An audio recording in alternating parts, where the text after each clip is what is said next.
Buenos dias, Gunners Collective TV. Back at it. You already know. Like a what? Let's do it like this.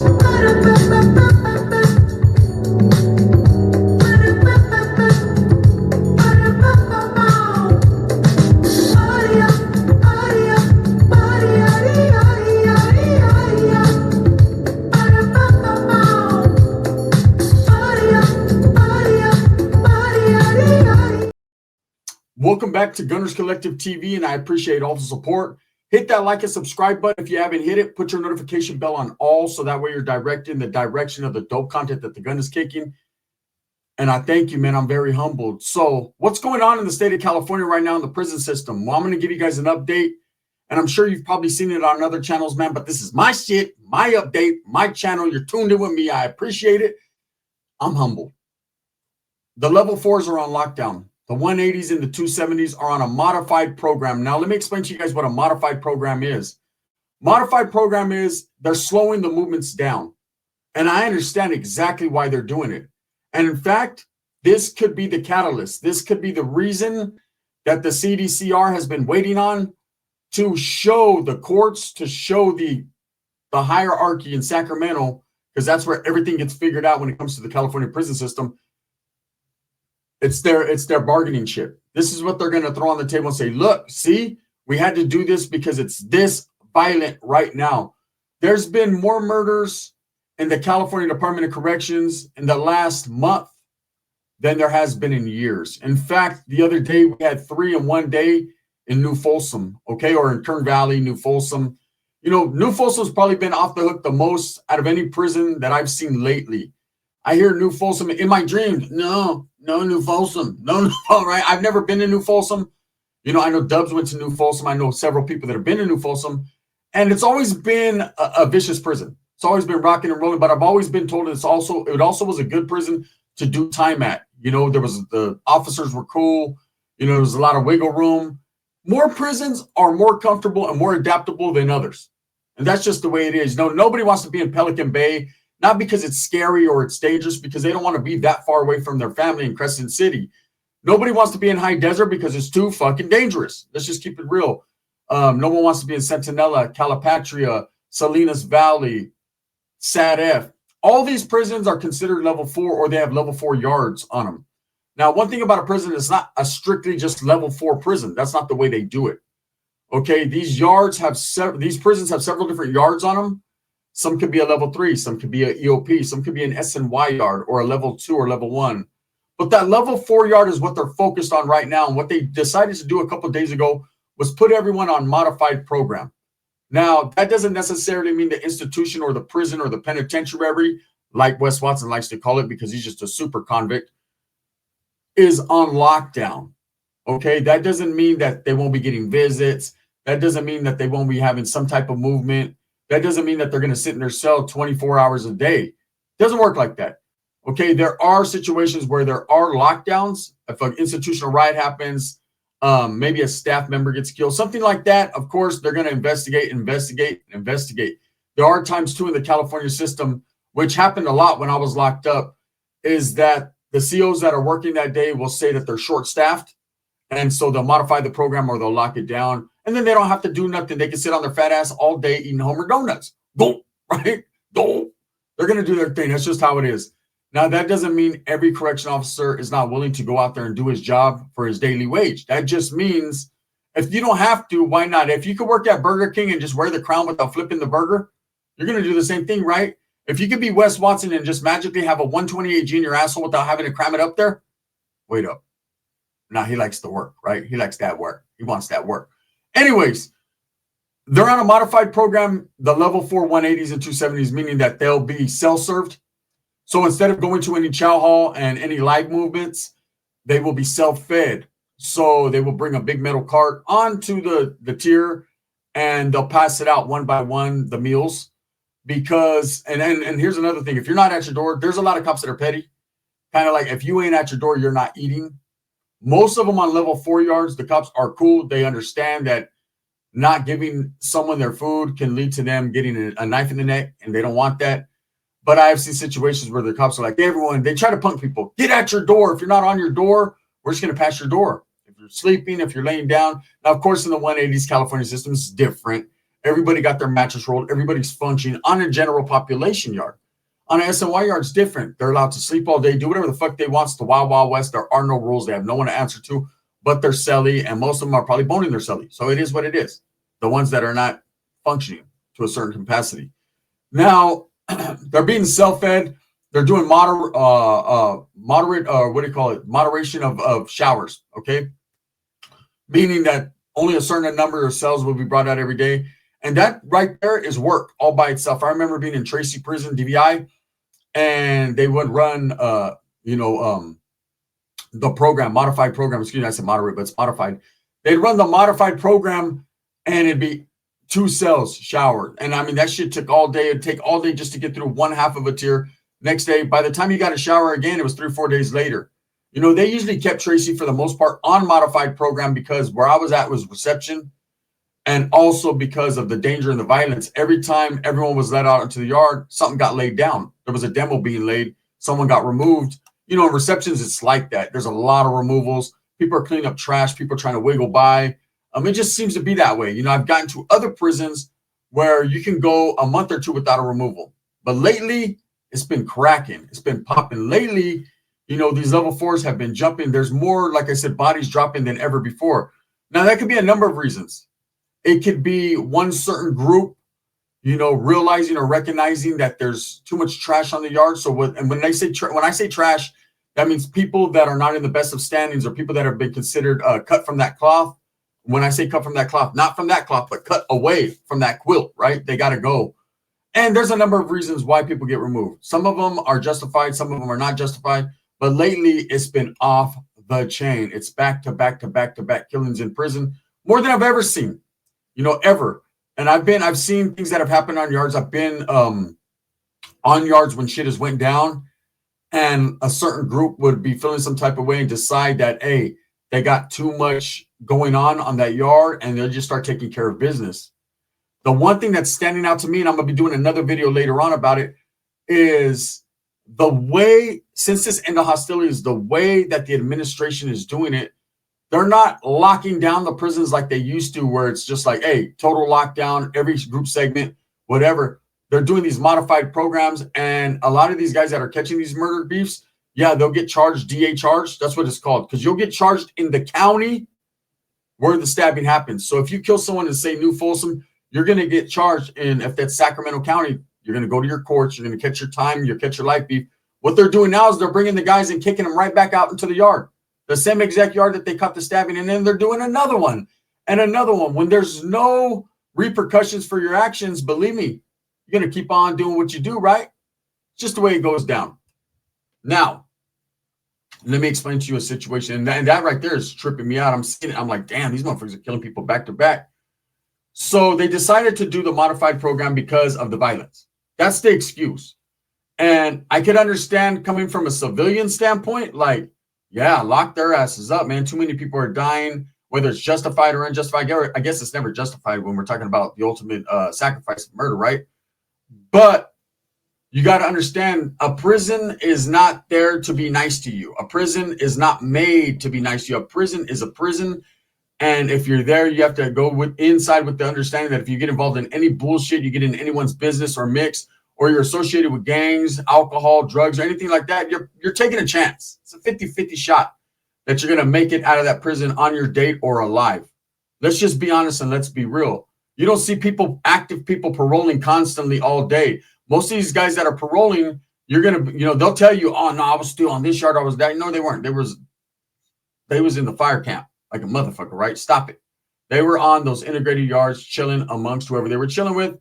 And they're going to sit out and try to bamboozle. And in the words of that fucking Chiruhu D. Kane, they're going to get sparkly on you and tell you a sparkly lie. But the truth is, they did not parole in the best of standings, or they wouldn't have paroled at all, because it's hard to get out. That doesn't mean actives don't get out. Don't get me twisted. They do. Okay. Chito Ranas made it, right? Allegedly. People get out. But at the same time, there are those that are really political and putting in that work that don't. So what I meant in the beginning of this video as the CDC being able to use this as a bargaining chip, since the end of hostilities, And for those of you that are from different states and don't understand the severity and how real the end of hostilities is in California system, there's a thing called the Big Four. Okay. The Big Four are the only 4 recognized prison organizations that in the beginning were considered security threat groups, but they're now recognized as prison gangs or prison organizations. And these Big Four are recognized throughout the state of California. Everyone knows who I'm talking about, okay? 2 Mexican gangs, 1 black, or Mexican organizations, excuse me, not gangs, black and white. And now there's been several other STG groups, security threat groups, like Nazi Lowriders, the Fresno Bulldogs, and even some of the SNY groups now have a tag on them or consider security threat groups. And so what happens is in prison, nothing moves without the say-so of these fellas. Okay, nothing moves on that yard. It's all about respect. It's all about living together. It's all about understanding each other. It's all about a conversation. Well, several years ago, there was a conversation being had in Pelican Bay because a lot of what you would consider allegedly the leadership of these groups were slammed back in the dungeons on indeterminate shoes. What do indeterminate shoes mean? It means it's indeterminate. There was no date set. You could go to the shoe as a validated gang member with an indeterminate. You didn't necessarily have to be from the Big Four. You could have been an associate or someone they consider a threat to the yard, and they'll validate you for being a mere associate of these certain groups. And you were getting your head knocked off, basically. You were going to sit back there all day, every day for the rest of your life. If you did have a prison date, if you did get out, if you violated or came back, you were going right back to themselves. We all seen the movie Shot Caller. He knew exactly where he was going back to because he was a validated gang member on the yard. That's how they do it. You have a certain amount of points. They take a file up to you, or they make a file on you, a validation packet. They send it up to Sacramento. If Sacramento signs off on it and feels that it merits enough to validate you, you were being snatched up off these yards, placed in places like Pelican Bay, places like Corcoran, all the other SHU programs, and staying there forever. So this collective group collectively got together with the understanding that if they showed solidarity and unity, whether they liked each other or not, whether them doors cracked and they killed each other or not, it was a point, and they were making a point there. And what started out as a simple civil suit turned into something much bigger, and for once, the voices were heard because they came together and they were released. Now, ever since then, CDC has been looking at different angles to slam these guys back because they feel there's a threat. They feel that, they don't have control of the yards, which they've never had. But they figured, they lost more control on the yards, bringing this leadership or whoever it is out onto these yards. But the truth of the matter is, anyone who's done time understands that the convict runs the prison. The guards are just there to make sure the shit don't get too out of hand. That's how it's always been. That's how it's always going to continue to be. And the prisons run better that way. Okay, but for whatever reason, they're feeling like, okay, these guys on this prison yard, in this system, just have a little bit too much leeway. They're a little too powerful. So they've always wanted to place them back in segregation, back on these indeterminates. So it started out with merely talk about integration, talk about bringing these guys and putting them on integrated yards, which means taking non-active gang members, people that are dropped out, people that have been removed, people that are not functioning within the general population, and putting general population together. Okay. Now, of course, anyone who's ever done time or ever been a part of anything understands that's not going to work. There's no way an active gang member or someone who's in good standings can function on the yard with what they consider trash or a degenerate, right? And it got to the point where there's so many people that have dropped out, or so many people in the state of California, which is the majority now of non-active gang members, are fighting back. They have decided, we're not going to just go out like that and let these guys bully or run us off the yards. Now, of course, it started off with bringing the Fresno Bulldogs, who are a security threat group, who have been segregated for years, onto yards with Northerners and Southerners, Mexicans, and it went off. It went down. And it was to be expected. You put active Bulldogs on the yard with active gang members that don't see eye to eye, it's going to go down. Now, remember, for those of you that don't know about the whole end of hostilities, the details in it, the Bulldogs were extended a hand to join the end of hostilities. They decided they didn't want to do that. They didn't agree with the rules and regulations that were being set forth. They didn't agree with functioning on the yard with their enemies. They felt, I'm sure, that because they were the smaller group, that it was all a ploy or a setup to get them on the yard, to eradicate them. And maybe it was. One never knows. But for over 10 years, a decade now, it's been going down, and the end of hostility has been held true. There have been some isolated incidents, but for the most part, it hasn't caused no problems. There's been less problems up until just recently with all these murders happening on these level 4s. And mind you, all these murders ain't just happening on the general population yards. The majority of them are actually happening on SNY or EOP yards. Again, man, when it just goes down, it goes down. There's, a lot of people think general population, that's where the hardcore shit goes down. That's where it all happens.